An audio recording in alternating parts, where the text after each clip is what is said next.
Myself Sudhanshu Kumar, and today we are going to learn a new topic, photoelectric effect.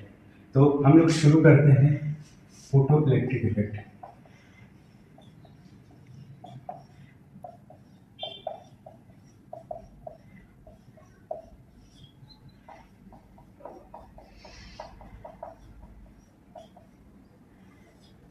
सबसे पहले हम इसका history के बारे में थोड़ा सा जानने का कोशिश करते हैं।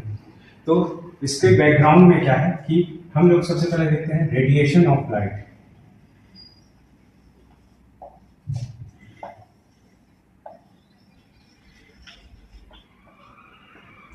तो रेडिएशन ऑफ लाइट पे मेनली दो थ्योरीज आती हैं, एक द पार्टिकल थ्योरी और दूसरा वेव थ्योरी।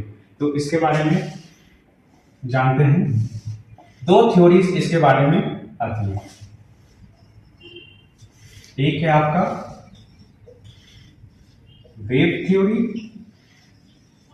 ऑफ लाइट और दूसरा जो है वो है आपका पार्टिकल थ्योरी।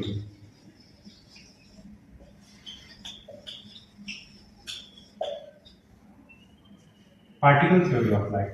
वेव थ्योरी पे अगर हम बात करें तो 1801 में हमारा एक एक्सपेरिमेंट हुआ था, वो था यंग्स डबल स्लिट एक्सपेरिमेंट, जिसने प्रूव किया था कि लाइट जो है वो वेव है। और इसमें हमने पढ़ा था इंटरफेरेंस के बारे में, डाइफ्रैक्शन के बारे में एंड पोलराइजेशन के बारे में। वही पार्टिकल थ्योरी को प्रूव करने के लिए हमारे पास 1905 में एल्बर्ट आइंस्टाइन ने दिया था फोटो इलेक्ट्रिक इफेक्ट।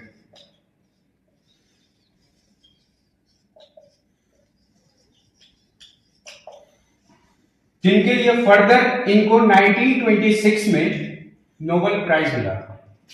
ये रहा बैकग्राउंड कि जो रेडिएशन ऑफ लाइट है, तो लाइट में दो थ्योरीज आई थी, wave theory of light and particle theory of light, जिसमें 1801 में YDSC यंग्स डबल स्लिट ने एक्सपेरिमेंट ने प्रूव किया था कि जो लाइट है हमारा वो वेव थ्योरी है, वो वेव की तरह ट्रैवल करता है, जिसमें हमने पढ़ा था लाइट का इंटरफेरेंस, डिफ्रैक्शन एंड पोलराइजेशन। फिर 1905 में एल्बर्ट आइंस्टाइन ने प्रूव किया था, पार्टिकल थ्योरी ऑफ लाइट दिया था, जिसमें हम लोग पढ़ते हैं फोटो इलेक्ट्रिक इफेक्ट। ये होता है फोटो इलेक्ट्रिक इफेक्ट और इसको आज हम लोग पढ़ते हैं। और इसके लिए एल्बर्ट आइंस्टाइन को नोबेल प्राइज मिला था इन 1926। तो अब हम लोग समझते हैं कि फोटो इलेक्ट्रिक होता क्या है। तो फोटो जो वर्ड है इसका मतलब होता है लाइट, और इलेक्ट्रिक वर्ड का मतलब होता है समथिंग रिलेटेड टू इलेक्ट्रॉन। तो electron, something related to electron. तो बेसिकली फोटो इलेक्ट्रिक इफेक्ट में हम लोग देखेंगे the effect of light on electrons. So we will study about the effect of light on electrons.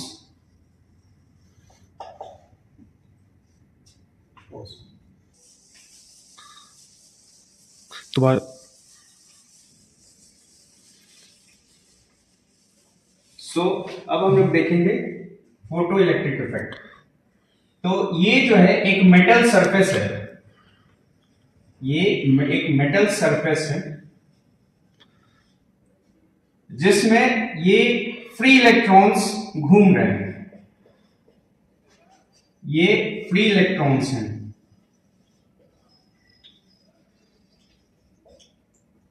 और यहां से हम इंसिडेंट लाइट फॉल करवाते हैं, रेडिएशन ऑफ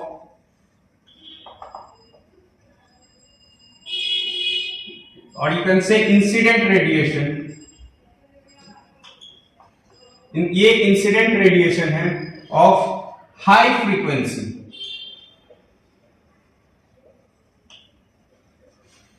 अब ये जो इंसिडेंट रेडिएशन है इस मेटल सरफेस में फॉल हुआ, और ये जो इलेक्ट्रॉन है, जो फ्री इलेक्ट्रॉन्स इस मेटल सरफेस पे है, इस एनर्जी को एब्जॉर्ब करेंगे और ये इलेक्ट्रॉन्स इजेक्ट आउट हो जाएंगे इस मेटल सरफेस से। ये इलेक्ट्रॉन्स बाहर आ जाएंगे, इजेक्टेड आउट। और ये जो इलेक्ट्रॉन्स बाहर आ रहे हैं, दे आर इजेक्टेड आउट, इसको बोलेंगे हम लोग फोटो इलेक्ट्रॉन्स। Photo electrons. और इस होल प्रोसेस को फ्रॉम द वेरी बिगिनिंग, ये इंसिडेंट रेडिएशन इस मेटल सरफेस पे फॉल किया और इस फ्री इलेक्ट्रॉन्स को मेटल सरफेस से बाहर निकलने का ये इंसिडेंट एनर्जी इस मेटल सरफेस पे फॉल किया, ये फ्री इलेक्ट्रॉन उस एनर्जी को एब्जॉर्ब किया और उसके बाद इस सरफेस से बाहर जाने तक का इस होल प्रोसेस को बोलते हैं द फोटो इलेक्ट्रिक फील्ड।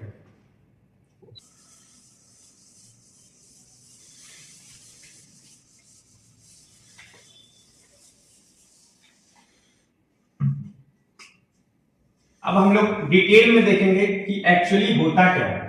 तो हम लोग पहले पढ़ेंगे कि ये जो लाइट आ रहा है ये फोटोन्स कंसिस्ट करता है। द लाइट कंसिस्ट ऑफ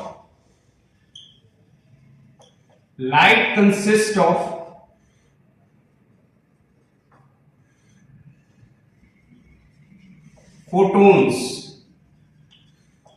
जिसको कि फर्दर आइंस्टाइन ने बोला था एनर्जी पैकेट्स।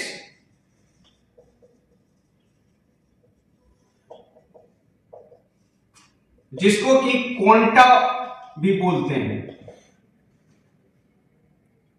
ये जो लाइट होता है ये एनर्जी पैकेट्स के फॉर्म में ट्रेवल करता है, जिसको कि क्वांटा ऑफ एनर्जी भी बोलते हैं। और ये जो एनर्जी कंसिस्ट करता है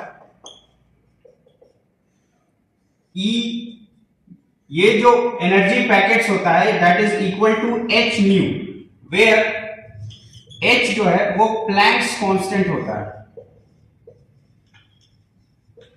जिसकी वैल्यू होती है 6.623 into 10 to the power -34 joule second. और ये जो न्यू होता है ये होता है frequency of incident light.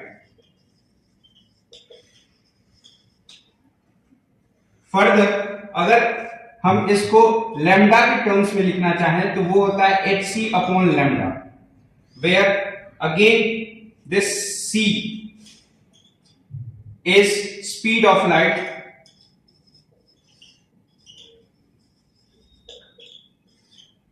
and this lambda is the wavelength of incident light.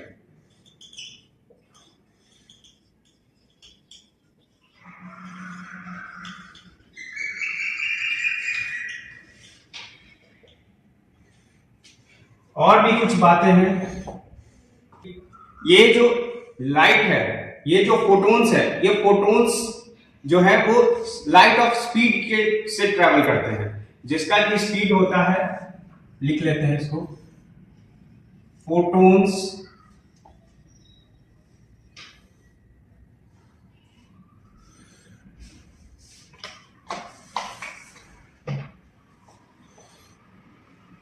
travel with the speed of light, that is 3 into 10 to the power 8 meter per second. The Newtonian mechanics के according photon का कोई मास नहीं होता है, but rest mass हम लोग consider करते हैं फोटोन का as 0. So the rest mass of photon is considered as 0.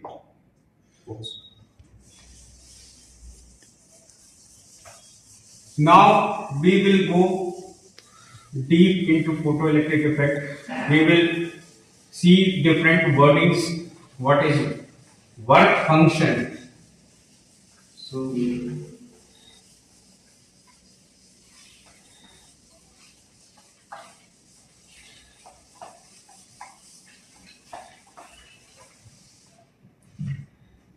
अब अब हम लोग समझेंगे वर्क फंक्शन के बारे में, एक एक टर्मिनोलॉजीज देखते जाते हैं और उसके बाद सबको रिलेट करेंगे। तो अब हम लोग देखते हैं वर्क फंक्शन क्या होता है।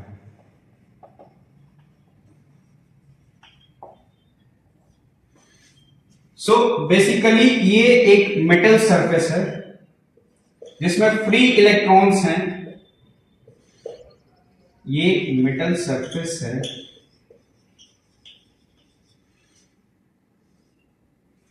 सो इंसिडेंट लाइट जब इस मेटल सरफेस पे फॉल होती है, जब इंसिडेंट लाइट इस मेटल सरफेस पे फॉल होती है तो ये इलेक्ट्रॉन्स उस एनर्जी को एब्जॉर्ब करते हैं और फिर ये मेटल सरफेस से बाहर इजेक्ट हो जाते हैं। इस प्रोसेस को बोलते हैं फोटो इलेक्ट्रिक इफेक्ट। तो ये इलेक्ट्रॉन कितना मिनिमम एनर्जी एब्जॉर्ब करे, ये इलेक्ट्रॉन्स कितना मिनिमम एनर्जी एब्जॉर्ब करे कि ये इस मेटल सरफेस से बाहर आ जाए, दैट इज वर्क फंक्शन। तो इसको लिखते हैं the minimum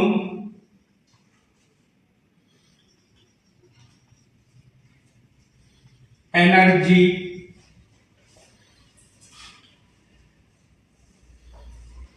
required by the free electrons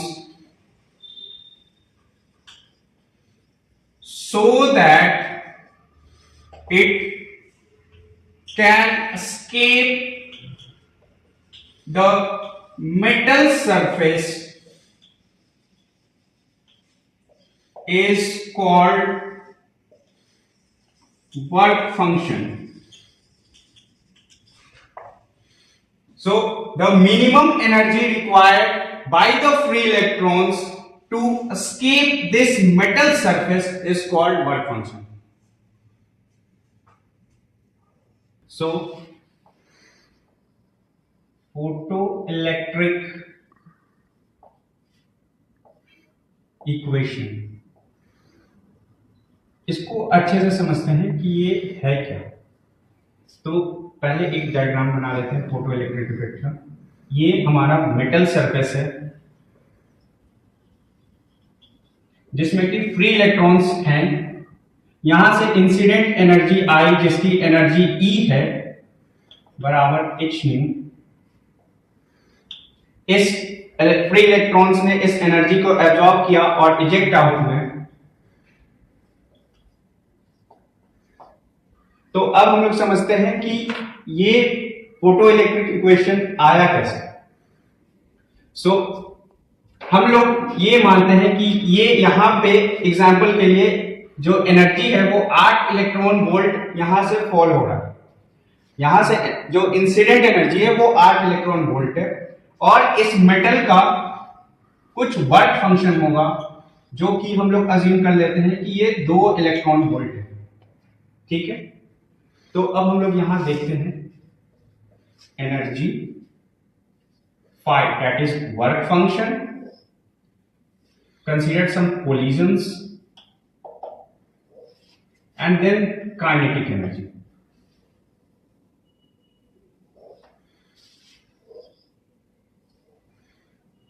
So let's say 8 electron volt की इंसिडेंट एनर्जी आई। वर्क फंक्शन मेटल का 2 इलेक्ट्रॉन वोल्ट है। लेट्स से कोई कोलिजन नहीं हो रहा है, ये आपस में कोई कोलिजन नहीं हो रहा है इलेक्ट्रॉन्स में। तो जो हमारी रिमेनिंग एनर्जी है 6 इलेक्ट्रॉन वोल्ट, ये हमारी टोटल काइनेटिक में चली जाएगी। अगेन दूसरा केस लेते हैं जिसमें हमारे पास अगेन 8 इलेक्ट्रॉन वोल्ट की एनर्जी इंसिडेंट हुई। 2 इलेक्ट्रॉन वोल्ट हमारे वर्क फंक्शन में चली गई और कोलिजन्स में लेट से 2 इलेक्ट्रॉन वोल्ट चली गई। तो अब हमारे पास जो बची वो है 4 इलेक्ट्रॉन वोल्ट। तो ये जो इलेक्ट्रॉन इजेक्ट आउट होंगे इनकी जो काइनेटिक एनर्जी होगी ये कम होगी पिछले वाले से। अगेन एक और केस कंसीडर करते हैं। अगेन 8 इलेक्ट्रॉन वोल्ट इंसिडेंट हुई, 2 इलेक्ट्रॉन वोल्ट हमारा वर्क फंक्शन में चला गया। कोलिजन्स इस बार कोलिजन 7 इलेक्ट्रॉन वोल्ट की हुई। मतलब इतना हमको चाहिए था ओवरकम करने के लिए इस मेटल से, सॉरी ये कोलिजन है, बट इतना अवेलेबल है नहीं, तो ये कंज्यूम करेगा 6 और यहां पे इलेक्ट्रॉन बाहर नहीं आएगा, ये इलेक्ट्रॉन बाहर नहीं आएगा, तो ये सफिशिएंट अमाउंट ऑफ एनर्जी नहीं है।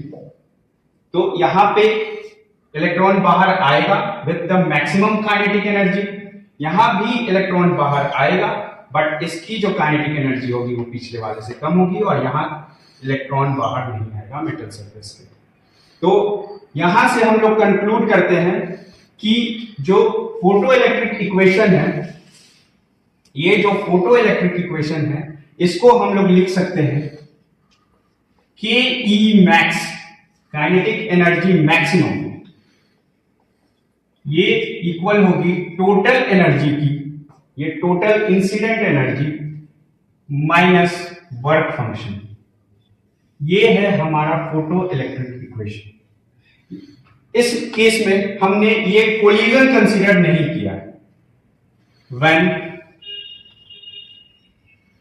Collision is not considered.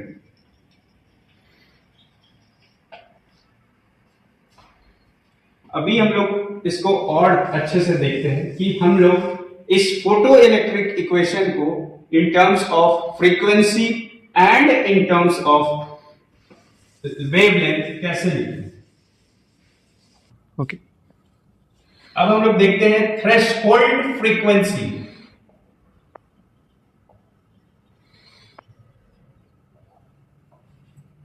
Threshold frequency क्या होता है? तो अभी हमने देखा था वर्क फंक्शन फाई, ये क्या था? The minimum amount of energy required by the electron to eject out from the metal surface.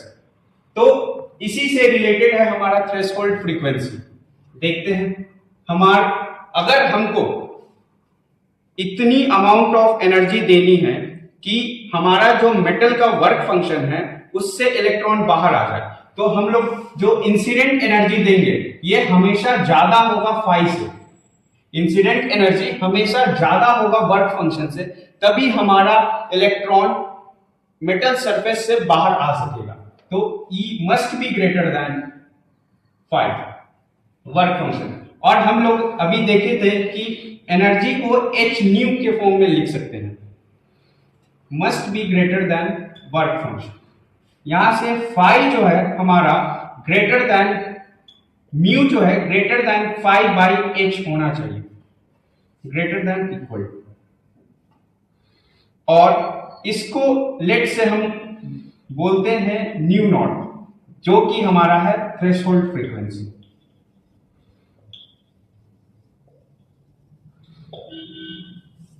इस टर्म को हम लोग बोलेंगे थ्रेशोल्ड फ्रीक्वेंसी। तो म्यू जो है, जो इंसिडेंट, म्यू यहां पे है incident frequency of light must be greater than mu naught, ये कंडीशन है। सो थ्रेशोल्ड फ्रीक्वेंसी को हम लोग डिफाइन कैसे करेंगे फिर? तो threshold frequency is defined as the minimum frequency at which the electron leaves the metal surface is called threshold frequency.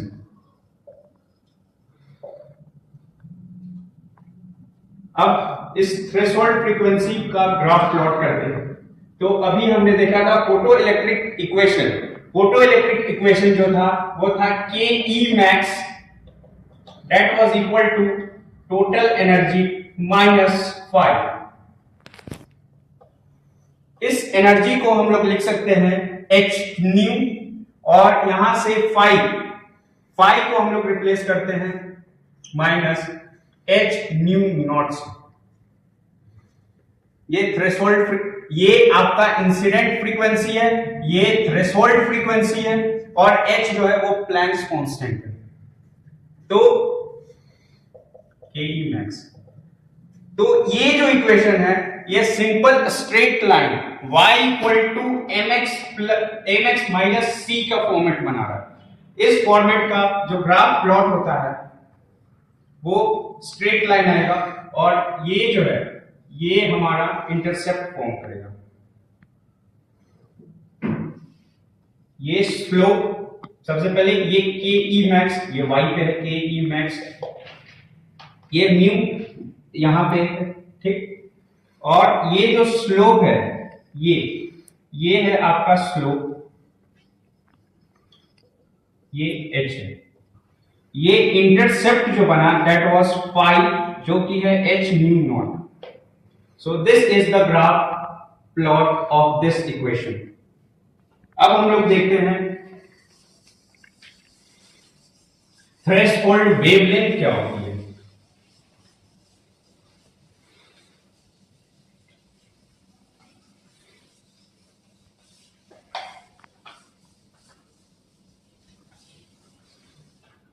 Threshold wavelength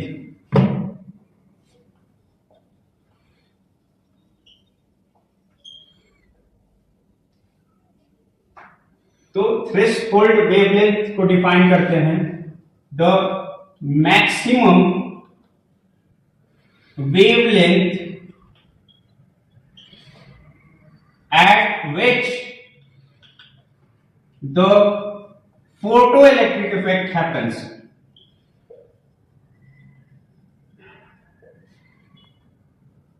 Occurs. The maximum wavelength, यहां पे हम लोग बात करते हैं the maximum wavelength की at which photoelectric effect occurs.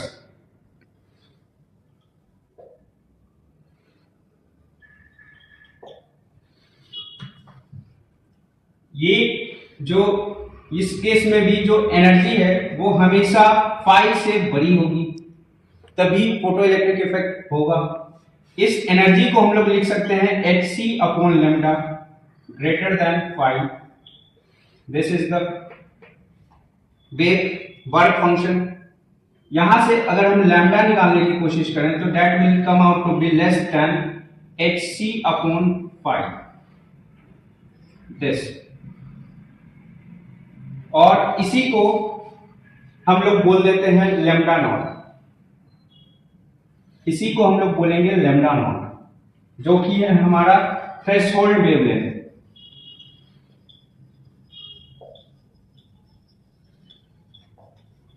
अब हम लोग इसका प्लॉट देखते हैं कि ये जो थ्रेशोल्ड वेवलेंथ है इसका ग्राफ कैसा आता है।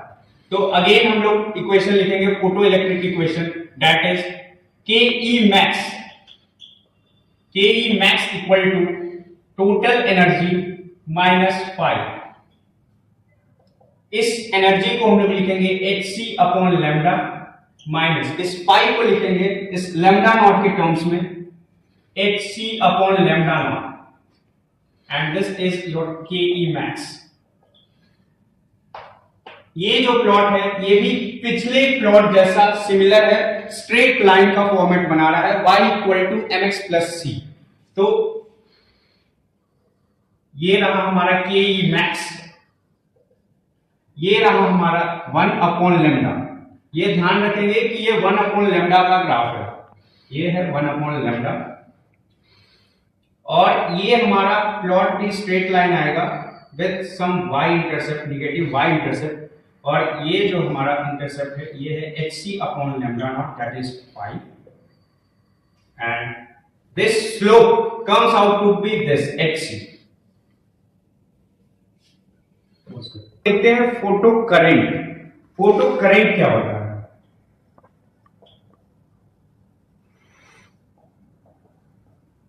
सो बेसिकली ये एक वैक्यूम चैम्बर है जिसमें 2 इलेक्ट्रोड्स लगे हुए हैं।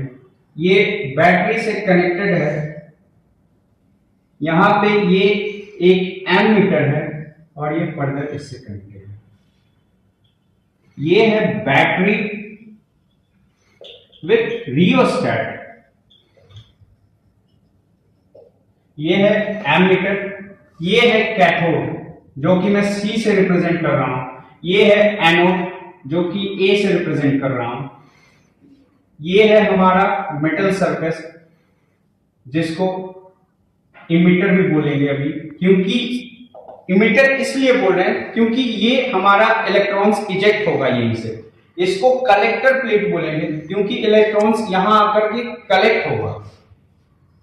So this is collector plate. यहां से इंसिडेंट एनर्जी फॉल हुई और इस मेटल सरफेस से इलेक्ट्रॉन निकलना शुरू हो गए।